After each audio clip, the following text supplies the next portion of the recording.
अस्सलामुअलैकुम, नमस्ते friend, welcome to Anjum channel. Mysore కందిపప్పుతో మనము పాలకూర చుక్కకూర పప్పు చేసుకోబోతున్నాము. మైసూర్ కందిపప్పు, పచ్చిమిర్చి, ఎల్లుల్లి, పాలకూర, చుక్కకూర, పసుపు, కారం, ఉప్పు, కొత్తిమీర, ఆనియన్, తిరగమాత గింజలు, ఎండుమిరగాయలు, కరివేపాకు, నూనె. చూడండి నాన్న, పసుపు, ఉప్పు, కారం వేసి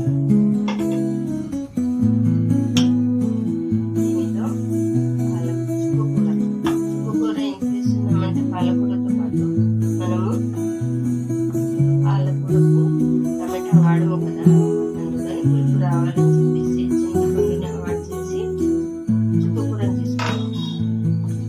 దాని తర్వాత పచ్చిమిర్చి, దాని తర్వాత ఎల్లుల్లి,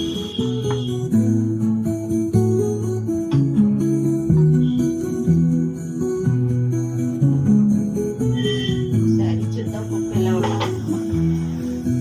చూడండి అన్న, పప్పు ఉరకనే ఉడికిపోయింది. కొంచెం ఘాటు ఉంది.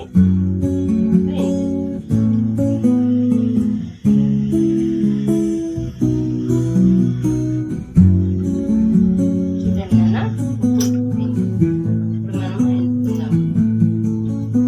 మరి మనం గ్యాస్ కట్ చేసినా కానీ మట్టి ప్రభావం చూడండి, మట్టి ప్రభావం ఎలా కనిపిస్తుందో ఎలా ఉంటుందో. ఇప్పుడు మనకు కింద గ్యాస్ మంట లేదు, ఎప్పుడైనా ఎలా ఉంటుందో చూడండి. అది మట్టి పైన